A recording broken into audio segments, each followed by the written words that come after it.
crucial. The only spring in the whole area comes out down there somewhere. Naturally, it comes down from the bottom of the hill towards the Kidron Valley. Now, we as humans have a problem in the ancient times. The problem is that in order to build a city, we need to have 4 crucial things.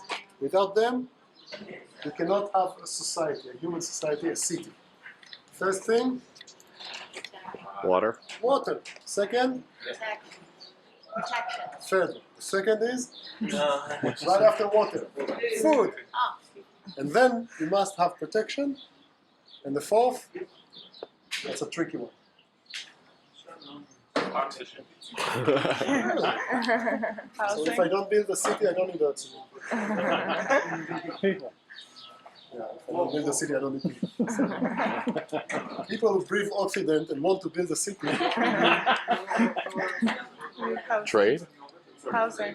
Exactly. You must have a road. If you don't have a road, you don't have connection to other societies, other groups of people, you will not survive. You must have people come and go, and merchandise come and go. You must have a road. But as we said, the first thing is water. So we are not on a highway. There were roads going back and forth, near but not right at Jerusalem. They had to do like a little detour to get to Jerusalem. But it was worth it because the water was here. Food in the valley. We talked about the Garden of Gethsemane. A very fertile area in the valley, lots of good soil. Especially when the spring comes out right there and can irrigate your fields very easily.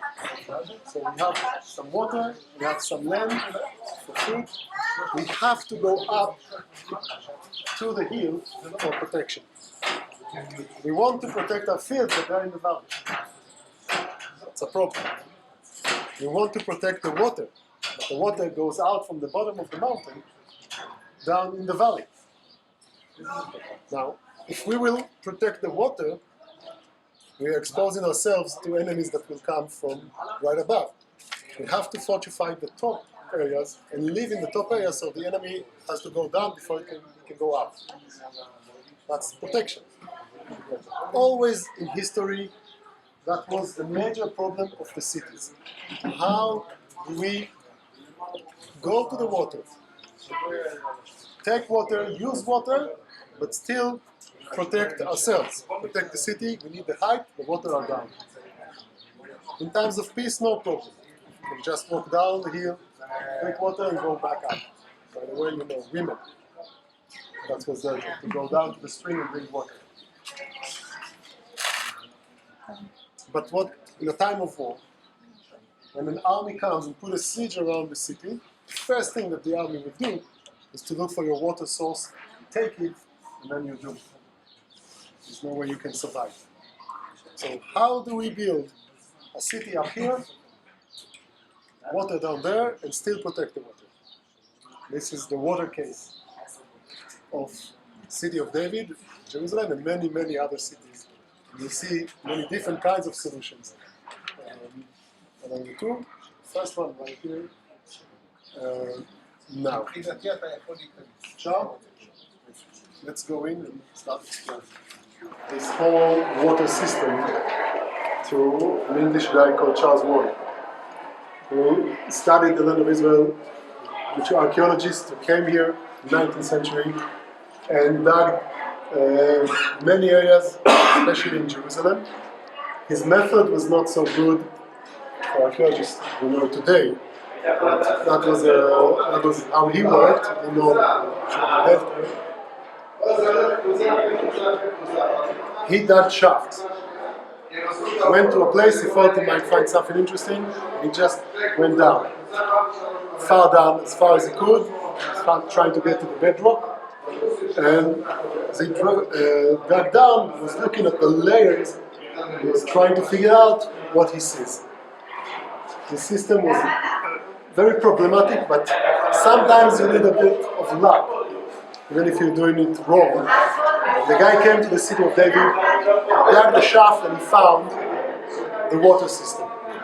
At least the beginning of it. Later they had to dig seriously to clean all the dirt that was all around in order to expose all of it.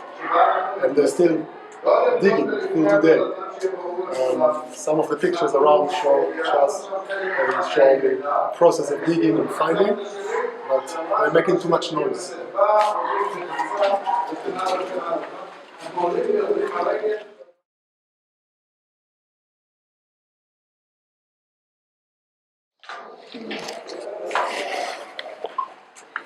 In order to dig down, do we have everybody? Yeah. In order to dig down, they needed to build walls to support the structure and then get to the bedrock. And then start to chisel the bedrock from here. All this, as we found out, people chiseling the mountain. Just hundreds, thousands of people, I don't know, breaking the bedrock, the limestone. You know how deep and how wide the tunnel was.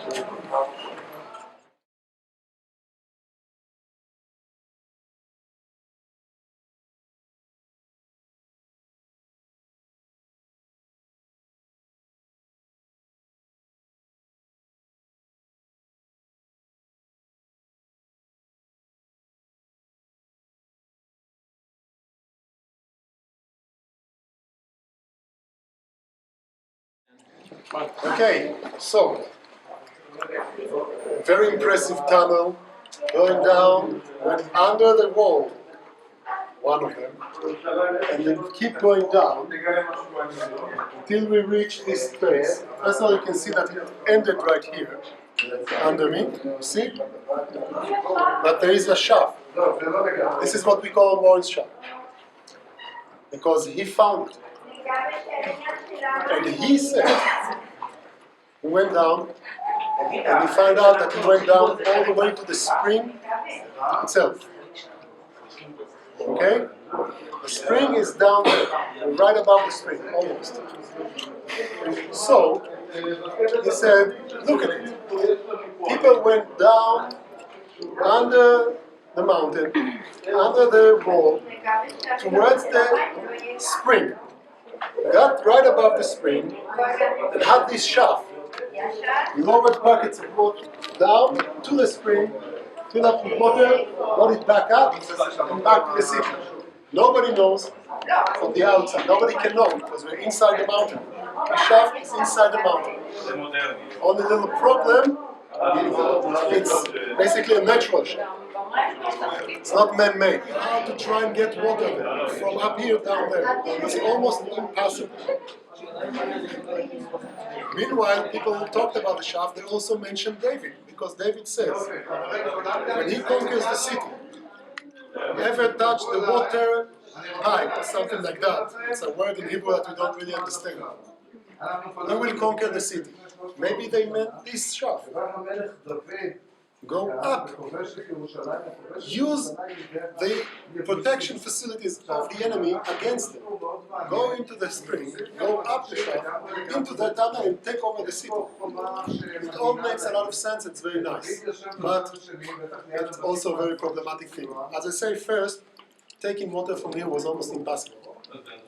And the second problem was, I want you to look up. There is like a line. The whole tunnel is divided into two different parts. The part that you are staying in, up there, and then this area up here, more or less where I stand. Do you see the difference? You understand what I'm talking about?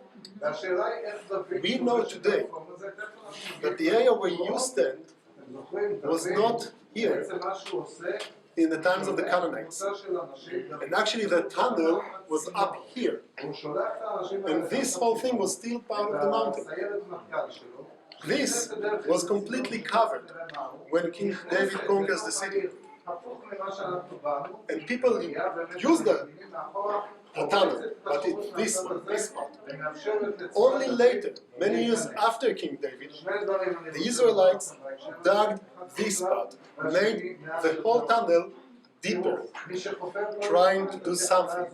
And somehow, when they got to this point and found the shaft, they stopped. What was here in the time of the Canaanites, and what did the Israelites do here? What happened? Next, please.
And because it's a biblical thing, again, the Bible talks about Hezekiah building a temple.